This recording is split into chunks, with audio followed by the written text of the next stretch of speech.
Hello, everybody. This is Mitchell Miller with BlazerTV.com. I'm excited to be joined today by the guy that knows the most about this whole JUCO thing, the process of the players getting in with the coaches and the coaches trying to find the players. Brad Winton from JUCORecruiting.com. He's the number one source for all this kind of stuff. Brad, thanks for coming on with us today. Hey, thanks. Glad to be here. Thanks for having me. We'll get you out here real quick, but first off, I want to start with some of the moves UAB has done specifically. Obviously, added two big JUCO guys, Rucker from I guess Northwestern Florida State, and Fahro Alihodzic from Southeastern.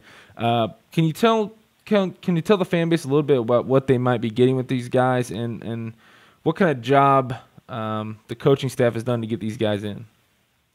Well, I think they've done a great job. I think that's one of the hardest things to do is get a job late and, number one, deal with, the guys that were already signed wanting releases possibly, or maybe they don't want those guys. So it's kind of sorting through that whole thing, and then the current players, who's going to stay, who's going to go, who's getting released, who wants to leave, and all that, to see actually how many scholarships you have. Some of these guys will get jobs and everything, so there's no scholarships available, so it may take a week to 2 weeks just to clean that up and see how many you actually have for the current class, which is 2012. So they did a great job. And these guys are kind of, guys that have been recruited all year. Fahro was, former Nebraska commit, and, so he had some Big Ten looks and things like that. So he's got the body for it. He's 6'10", 230, 240, somewhere in there. Good hands, good feet, moves pretty well, can score in the low post. Able to defend and be physical, and overall had a solid year. At Southeastern, they had the issue where they forfeited the season and some guys got in trouble and things like that, which is kind of a strange thing. And it really, from what I got from it, all it was those guys were in the bookstore and took a few things. And they don't really say who it was or who did what, but, it wasn't anything like where they were arrested or anything like that, but, something they felt wasn't right, and they kind of canceled the season there. But he had good numbers before that, about 15-7, 15-8, which in JUCO, Division I JUCO, is good. I think sometimes people assume guys at a JUCO should average, 30 and 10 to go play Division I. But all these junior colleges where these guys come from, there's so many Division I prospects that the numbers kind of get watered down a little bit because so many guys have the ball, and there might be 7 or 8 guys move on to Division I. So, he's a good one. It's hard to find during a year or period a 6'10" guy that can move and has pretty good hands and things like that. So to grab him this late, was very impressive and very good. So he was at Fordham before, so he had some Division I experience, practiced for 2 years, played for 1. So he's used to that level, which is important with JUCO guys because, if they've never been at that level or don't know what it's all about, there's a learning curve there, obviously, and it can sometimes take a year to get adjusted, which isn't good. So then you have a year left, and that's it. Not like a high school kid where you're going to have, you may have 4 years, so you can take a year to learn and pick things up. You have to be ready to go right away. But him, the frame, the size, all that, it's a huge addition this late in the year, and I think they really needed that. And then Rucker, Northwest Florida State. And he's one that's kind of like a glue guy. I've watched him practice. We're based out of Florida. We cover JUCO nationally, but I saw him a lot. And, in practice, he's even more impressive in games because he really understands how to run things as far as as an extension of the coach, which is normally a point guard, and they have a good one there in Chris Jones, but who's one of the top prospects for next year's JUCO class. But he really, really gets things, gets on guys in a positive way, but holds people accountable because of the work and the effort that he puts in. Really high IQ basketball-wise, like I said, and he's almost an automatic double-double guy in JUCO. There'd be games where he looked like he wouldn't do a lot, and you check it, and he'd have 16 and 11. But he can step out, he can rebound, he can defend multiple positions, 2 through 4. He played some point last year for them, brought the ball up so he can kind of guard the point as well, and he can do it all. He's a good player, very, very good on D, and the learning curve with him will not be an issue. He played for Steve Forbes, former Tennessee assistant, is a very good coach, and once all the Pearl stuff happened to Tennessee, Forbes took the JUCO job and brought some of his Tennessee guys with him, and so their practices are extremely structured, identical to what he'll see when he moves on, which is very important again because he won't take a year to pick things up. He's already a smart kid, but he's been at that level as far as the practice and the structure goes. So He shoots the ball okay and gets to the basket offensively. So those are two great additions for them. Very good.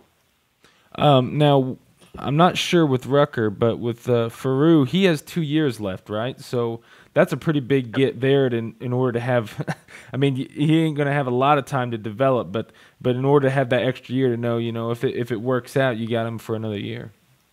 Yeah, and both have 2 years. Okay. Yeah, both are right there. Because, Fahro at Fordham played a year, redshirted his second year, and then went to Southeastern this year. So they get 5 years basically to play for their clock, Division I clock, 5 years. So he's been in school 3, but only played 2. So he has 2 left. Yep. And then Rod Rucker was just 2 straight through. So he's got 2 left. Yep. So they both have 2. Yeah. But like you said, like a high school kid, you have 4 years with the kid though. And you can the first year can learn things and pick things up and all that, and then you can kind of progress there. Maybe play behind somebody for a year or 2.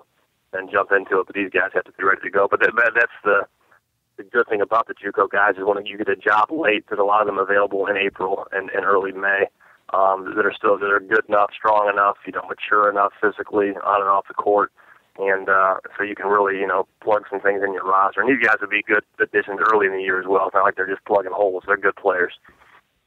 So it should definitely help. Well, and UAB is not the only one in Conference USA. In fact, right across the state line, Southern Miss is also making some moves in the JUCO market.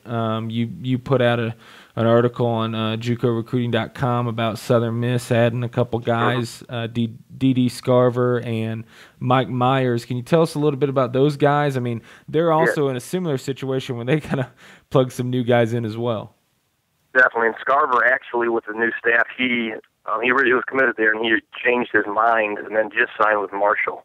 Who's also in, oh, wow. Okay. So that just happened recently. So Mike Myers is the only JUCO guy they have now. So Scarver was good to go there, and then Stacy left, and then like we were just talking about, he with the coaching changes, the guys aren't sure if they want to stay with the new staff or what to do really, and so he left, and because he never signed, he just verbally committed, never signed, and then he actually just over the weekend signed with Marshall.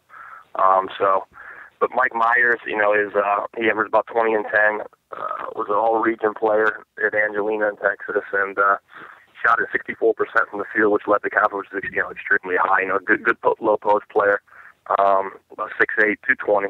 So pretty good frame. He's got a little bit of strength and all that. But he's very good in the low post and scores it back to the basket. Obviously, hits the glass well and shoots at an extremely high percentage, so he's a good one. And Scarver, who's heading to Marshall now, along with Elijah Pittman. Pittman's a very good player as well, post kid, 6'8", 220, who was at Chipola in Florida and then transferred to Lamar State, Port Arthur Community College. 17 and 7, he averaged can step out 2 to 3, probably more of a high major guy, but they're able to grab him, which is a huge addition for them. And then Scarver averaged 24 a game, was Region Player of the Year. He really, really strokes it. He's actually a Birmingham native. I was going to say that's partly why I was asking about him. I mean, we're familiar with Scarver, and that's surprising that he decided to move. Yeah, it is. Out of the region, I mean, a lot of guys want to come back, for the last 2, kind of near home. But I think just once that happens, it's kind of a whirlwind. And whoever is able to grab him on a visit first, a lot of times gets these guys because you don't want, so you're looking to go to Southern Miss, you're all set to go, and there's a coaching change. And then, if whoever gets them in first, I mean, and it was Marshall, usually you'll get them on that visit to commit, and during the signing period, so they can sign right there if they want. I mean, while they're there and all that. So, and you have to go home and have somebody else fax the parent or guardian and fax it back for a letter of intent. But, if you can get them on that visit first when they're kind of wide open and don't know what to do. Marshall, they do a good job with the JUCO guys. They had 2 good post players last year that played well for them, so they do a good job with them. Now you do the JUCO thing. I mean, you're obviously all up on it. You run events for it, showcases and that kind of thing. What do you say to fans that? What do you say to the fans that when they look at it say, I would much rather have guys that are coming in as freshmen and develop them over a 3 or 4 year period?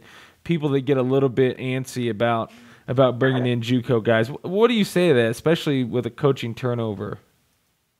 There's always there's going to be the stereotype for JUCO guys. Like everybody assumes that either they've been in trouble or there's some major grade issues and things like that, which obviously with JUCOs, sometimes there's going to be grade issues because guys don't go out of high school and they're good enough, and there's, they don't qualify. A lot of it's just, a couple points on a test score and things like that. But some people just stereotype and kind of generalize and assume that everybody's been in all trouble, something's majorly really wrong with some of these guys, and it's not the case. Some guys, some transfer, some, do other things. Some don't have the right looks out of high school, some develop late, and some aren't great issues where they go to JUCO, they get their GPA, their credit hours, and then move on and move on from there. But if you get a new job, first I coached in college for 7 years, and you get a new job, there's no way, to me, you can just go play with a bunch of high school kids if you want to keep your job. At this point in the game, you know what I mean? If we're into April, May, and a lot of the higher level high school guys commit early, and some don't. There's some that commit later in the year and sign in a late period. But the JUCO guys usually wait until the season's over their sophomore year to take a lot of their visits. And they, some visit early and sign early, but most wait until the end of the season. So there's definitely a lot there. And if you want guys that are experienced at the college level and physically strong enough and tough enough to come in and play right away to help you win some games in your first year, or even some guys like Wichita State lives off of them. They've been there for a while, and that's how they win. I mean, they get the best JUCO transfers in the country. They get a lot of them, or at least most of the top ones. They kind of handpick them there, and they've been successful at that. So there's definitely a way to do it, and it's definitely a great resource to tap into. And some guys like it, some don't. It depends on the school you're at as well. But the people that say that, I mean, obviously I'm in strong disagreement because of what I do. But being around these guys and just the level of talent and strength and athleticism and things like that, there's no way you can like the two guys UAB is doing. There's no way you can take some high school guys. You're not going to get a better high school player than that. It's not going to happen. There's not going to be a better freshman out there than these two guys. So it's something you have to do when you get a new job, and some guys do it consistently. I'm sure UAB probably will. They'll probably get a good mixture, and most of the teams, there's some high majors, of course, that don't take JUCO guys like at Duke or North Carolina. They usually don't take them, obviously, but everybody else, usually has a good mix, maybe one or two JUCO guys, and some years they don't get one, and then two or three high school guys, and mix it that way, and it seems to work pretty well for most people. Now, final question. I want to go ahead and get you out of here. Make sure I'm sure you have a busy day as well as I do. I wanted to ask about the trend of recruiting the JUCO players. I mean, when you go back and look at maybe the last 10 years or so, obviously, I mean, you've made strides as in the recruiting market and that kind of thing, covering the recruiting and covering the showcases and things like that. But what do you think about the trend of JUCO? I mean, has it risen significantly in the 10 years? And if it has, I mean, if I think it has, but do you think it's because of the way the coaches have been changing? I mean, it seems like the coaching carousel gets crazier every year with people moving and quitting and that kind of thing, or getting fired, or do you think maybe it's the counteraction? I mean, do you think JUCO players are a good balance to maybe the top, like Kentucky getting the Kentucky Duke getting the one and dones? I mean, is this how the smaller schools compete with that kind of recruiting? I think so. I think it's a mixture of both. I mean, I think it's kind of been up and down. I think it was really, really big. I mean, in the 90s and getting early 2000s a little bit, and then with the emergence of a lot of those postgraduate prep schools. For a while, the fifth-year prep, because it was pretty much wide open to do what you wanted for the early 2000s, when all the postgrads start popping up. There's some great postgraduate prep schools like Brewster and the ones up there in the Northeast and things like that. I mean, there's some ones that have been around forever, like a Hargrave, and all those are high-level, legit schools. But there's a lot of the ones that popped up that were somewhere in the basement of a hotel or something like that just had a couple of books, and they were getting guys eligible and kind of pumping out diplomas and fixing grades, things like that. That hurt it for a while, obviously, because a kid could not, if I'm a high school kid, I can either go to a postgraduate prep school, keep all my college eligibility, and get eligible, get fixed up, and then move on and play 4 years. Of course you can do that. So the JUCO, they lost some of the higher-level guys they would get that normally didn't qualify academically. And then with the NCAA, changing the rules for the prep schools and shutting some of them down, things like that, it's a safer bet for players now, I think, to go the JUCO route, because it's a legit school. Obviously, there's an admissions department. There's a campus with buildings. I mean, it's a legit way to go. And just the competition, the level of play, the organization. There's some high level coaches at junior college. I mean, some ex Division I guys and just some guys that have been in JUCO forever. So you're going to learn some things basketball wise too. So I think that's part of it. the last 3 or 4 years, the prep schools getting shut down, and a lot of the good ones are still, active and going strong as far as preps. But a lot of kids feel more comfortable. They need too much work to be able to get eligible to post-grad, so they have to go JUCO.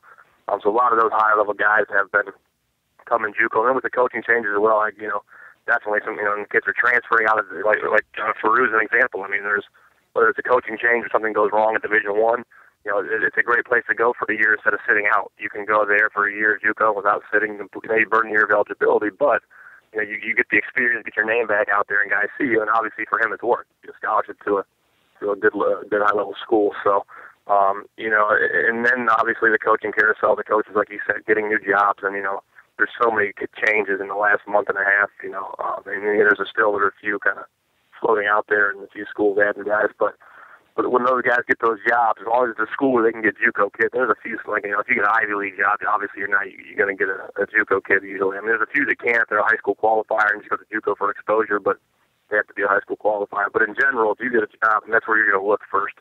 That's a lot of the calls we get for our scouting service and things like that this time of year when guys get a job and just really not scrambling, but you're looking for the best player available that can fill some holes. I mean, maybe your best player transferred, and you wanted to get out of there, or some guys enter the draft. A new coach, forget about it. I'm not playing for him. I'm going to enter the draft. And any way it happens, there's a scholarship available or multiple scholarships.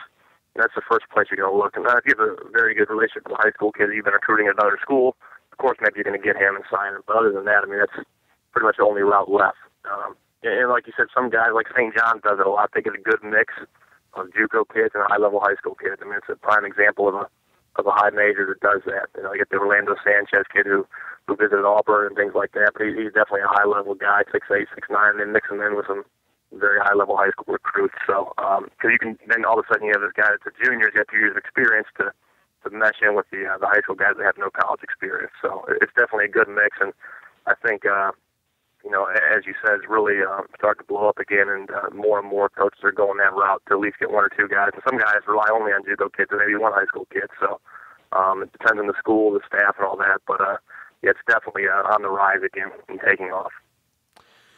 Absolutely. Thanks again, Brad. You can check out his stuff at JUCOrecruiting.com, and also he's on Twitter with that same handle, JUCO Recruiting. Brad, thank you so much for coming on and talking a little JUCO ball with us. Thanks for having me.